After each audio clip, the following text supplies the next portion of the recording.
बिस्मिल्लाहिर्रहमानिर्रहीम। अस्सलाम वालेकुम नाज़रीन, मैं हूं जावेद चौधरी। ख्वासी रात अफ्रीका के किसी गांव में बेतहाशा अमन था। लोग एक दूसरे के साथ मोहब्बत, रवादारी और शाइस्तगी के साथ पेश आते थे। हर शख्स दूसरे शख्स का एहतराम करता था और कोई किसी के साथ ऊंची आवाज में गुफ्तगू नहीं करता था। अमन व अमान की इस सूरत में तजस्सुस पैदा हुआ, गांव पहुंच गए। जाकर मालूम हुआ ओमान की वजह गांव का मुखिया, ये उनकी अच्छी पॉलिसियां हैं जिनके नतीजे में गांव में अमन और अमान की फिजा पैदा हुई। मीडिया के लोग गांव के वडेरे के पास चले गए। वडेरा घर के सहन में बैठकर धूप ताप रहा था। मीडिया के लोगों ने उसे कामयाबी का गुर पूछा। वडेरे ने आसमान की तरफ देखकर कहा, यह सब मौला का करम है। इस गांव में आज तक किसी ने किसी को ओए नहीं कहा। इस पूरे गांव में मेरा कोई मुखालिफ नहीं। आज तक किसी ने मेरे खानदान और मेरे कबीले की तरफ आंख उठाकर नहीं देखा। मीडिया के लोगों ने वडेरे से अर्ज किया कि जनाब, फिर आपके पीछे 50 लोग कलाशिनकोफे उठाकर क्यों खड़े हैं और आपने अपनी छत पर तोप क्यों लगवा रखी है? गांव के वडेरे ने अपने बॉडीगार्ड्स की तरफ देखा। उसके सहन के चारों कोनों में 6.5 फीट के पहलवान खड़े थे और उनके हाथों में कलाशिनकोफे थी। वडेरे ने मुस्कुराकर जवाब दिया, इस गांव में अमन है। इन लोगों और छत पर लगी तोप की वजह से तो लोगों ने आज तक मुझे ओए नहीं कहा और किसी ने मेरी तरफ तिरछी आंख से नहीं देखा। दुनिया के बारे में कहा जाता है कि यह एक बहुत बड़ा जंगल है और इस जंगल का वाहिद कानून ताकत है।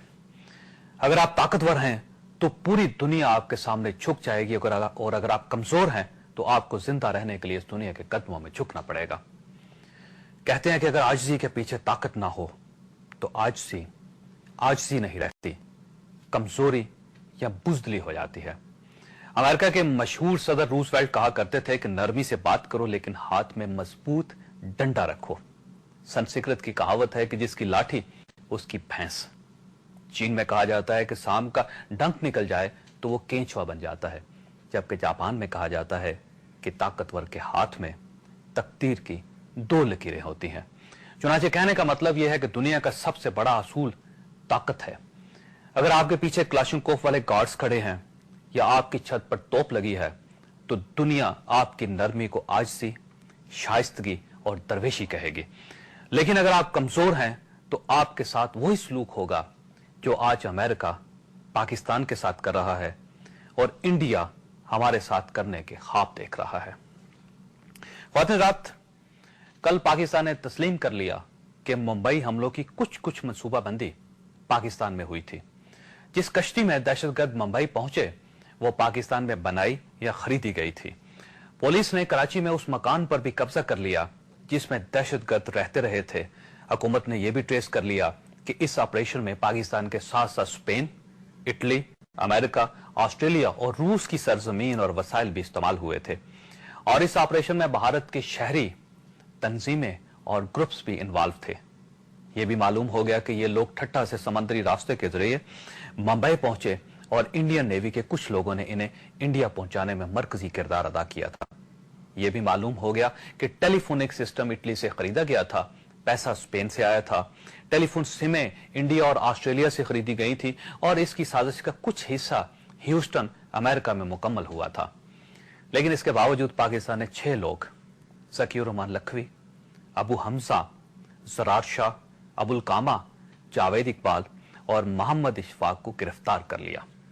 मगर सवाल यह है, भारत आज तक उन इंडियन शहरियों का खोज क्यों नहीं लगा सका जिन्होंने इस ऑपरेशन में दहशतगर्दों का साथ दिया था? भारत उस अमेरिका, स्पेन, इटली, ऑस्ट्रेलिया और यूएई पर भी दबाव नहीं डाल रहा जिनकी जमीन और वसाइल इस कार्रवाई के दौरान इस्तेमाल हुए थे।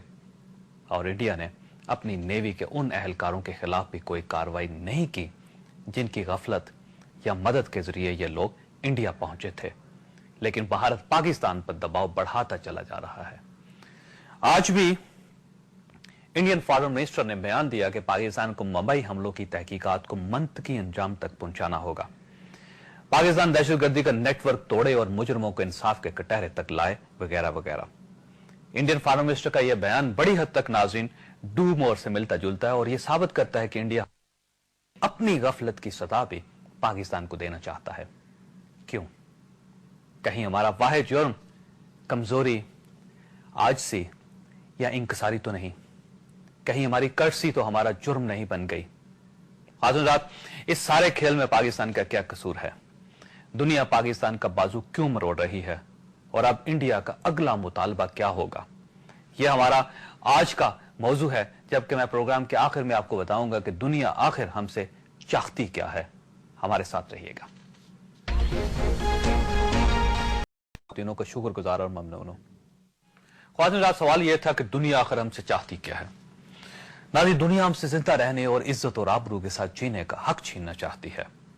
अमेरिका हो, यूरोप हो या इंडिया हो, ये सब मुल्क चाहते हैं कि हम खाना जंगी का शिकार हो जाएं, हमारा इत्तेहाद टूट जाए, हमसे हमारे न्यूक्लियर प्रोग्राम छीन लिए जाएं और हमारी फौज, हमारी ISI खत्म हो जाए और हम अक़वाम आलम में भिखारी बनकर जिंदा रहें। लेकिन सवाल यह है, क्या दुश्मनों की यह ख्वाहिश पूरी हो जाएगी? जी हाँ ख्वातीन हज़रात, अगर हमने इस साजिश को भांपने में ताखीर कर दी, अगर हमने अपने अमाल ठीक न किए, अगर हमने भीख मांगना बंद न किया, अगर हमने सलामती की कीमत पर समझौतों का सिलसिला न रोका और अगर हमने कमजोरी की पॉलिसी तर्क न की, तो हमारे दुश्मन कामयाब हो जाएंगे। लेकिन अगर हमने रूजवेल्ट की तरह हाथ में मजबूत डंडा लेकर नरम गुफ्तगू को अपनी आदत बना लिया, अगर हमने इज्जत, गैरत और सलामती की कीमत पर समझौता न करने का फैसला कर लिया, तो फिर नाज़रीन, दुनिया की कोई ताकत हमें नुकसान नहीं पहुंचा सकेगी।